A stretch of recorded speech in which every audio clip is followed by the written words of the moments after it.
Hi, I'm George Colton-Hawkins, and I'm the editor for Prom Fever.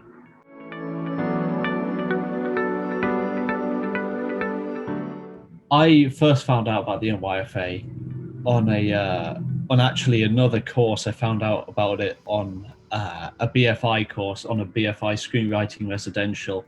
When I was selected for that, I then found out about it through an email that they sent me. So that's how I found out about NYFA. So I'm on the NYFA as an editor now, and which is really good because I get to work side by side by directors with more experience. So I'm learning how to direct through them, and yeah, and it's really good so far. I'd say NYFA's pretty good at what they do.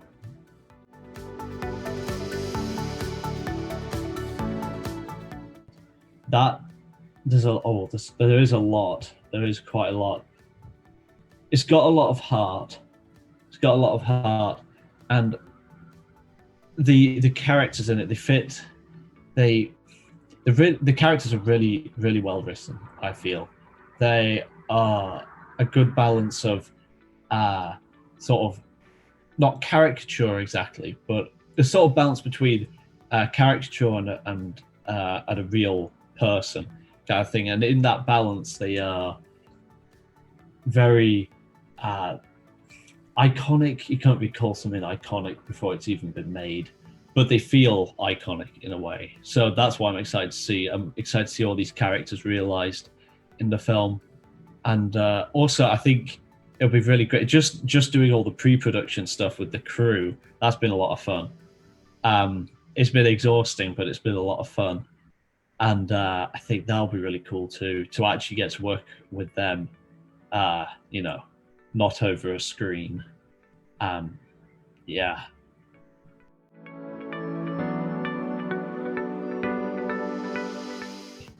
I like the best equipment for the job because to me it's just about the storytelling.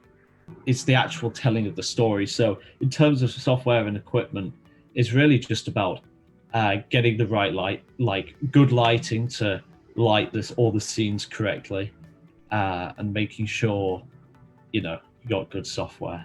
So you're not. I was about to say, so you're not editing on iMovie, but then I realized that would be slander or something. Which I'm not allowed to do. But yeah, to me, it's as long as I can tell the story as best as it can be told, I don't really mind about the equipment.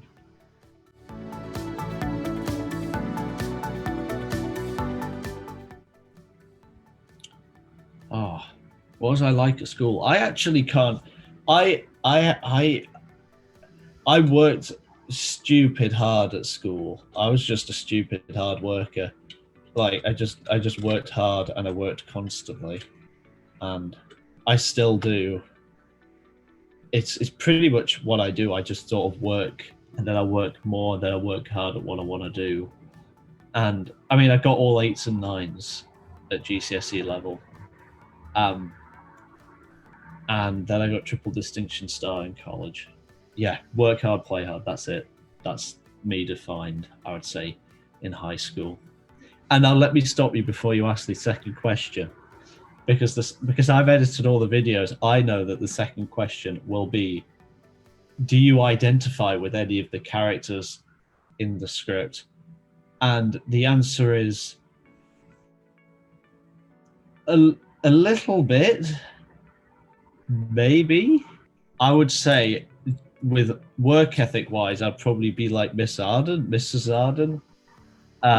But here's another thing. In high school, I did get injured a lot. The number of times I got hit in the face was insane. You can tell that I got hit in the face a lot because this is all broken.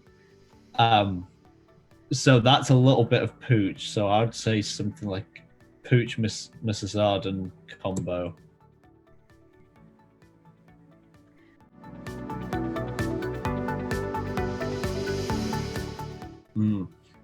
Now, everyone else has said Heat, or at least 2 people have said Heat. Um, and I would also probably say Heat, but I'm not going to say Heat because that's it's already been said, and so. But I would recommend you watch Heat. I would also recommend Dog Day Afternoon. That's probably my favorite heist film. But my favorite heist in a film, so the actual heist part, is Mission Impossible, the first one. Also, just going to quickly throw this out there. I watched Inception for the first time 1 month ago, which is really strange because of all the films, that's quite a famous one. And I hadn't seen it until a month ago, and it was unbelievably good. So shout out to Inception too, though I'm a bit late to that party.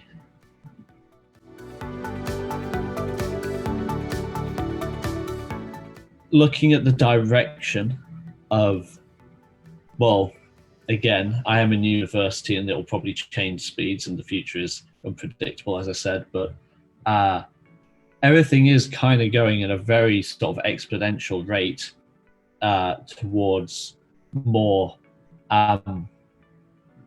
ambitious films and successful films, and films actually being seen more as well. So in 10 years, I hope to be writing and directing some features, I think, but not big ones at that point. I think I'll be 29. I'll be 29 at that point, and I think I'll probably be doing some lower budget stuff at that point, probably with features. But who knows? Who knows?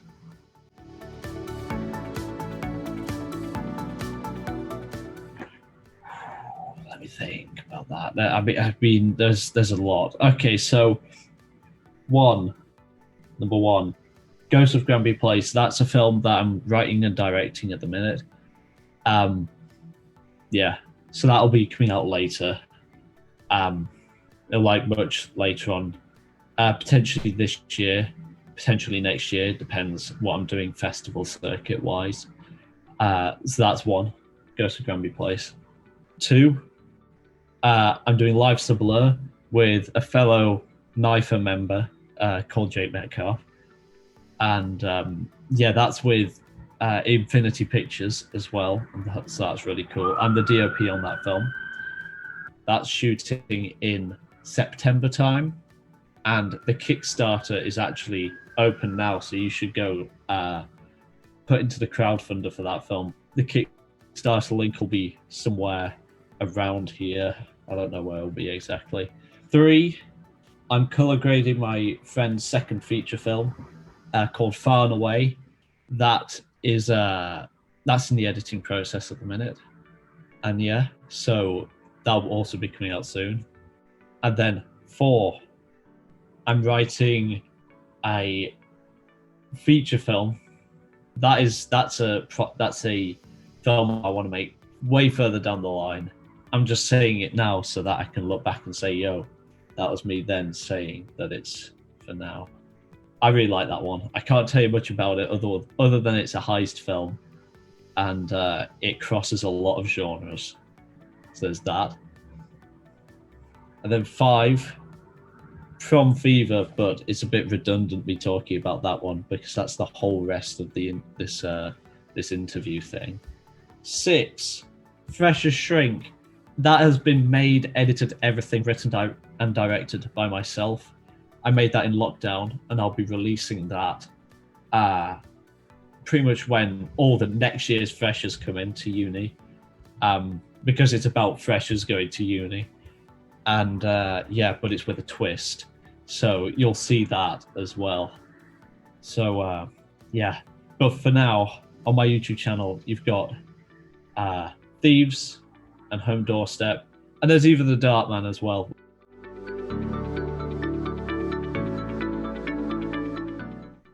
I take on a lot of projects at a time, and then there's a whole lot of, because I take on so many projects at a time, there's this whole juggling kind of thing going on with getting just uni work as well. I'm at uni at the minute. I'm at the Northern Film School, and just, you know, getting everything on time for deadlines and everything. So time management is a really, really was a big, it was, is still a big challenge, but I've not failed yet, or I don't expect to fail either. So, um, yeah, so that's going all good.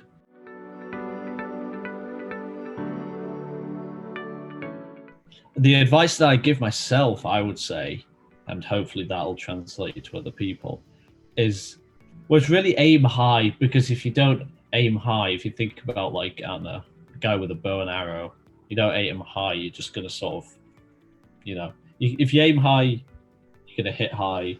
If you aim low, you're gonna hit low. So aim high. Make sure you're able to get up when you fall down. Um, and the other thing I'd say probably is, um, don't tell a story unless you really feel like you need to tell that story, because I think there's a lot of sort of, because you want to tell the stories that are your stories, and you don't want to accidentally sort of, you know, just add to a kind of pool of nothingness. So make sure whenever you tell a story, make sure you're telling a story that you really, really, really, really need to tell,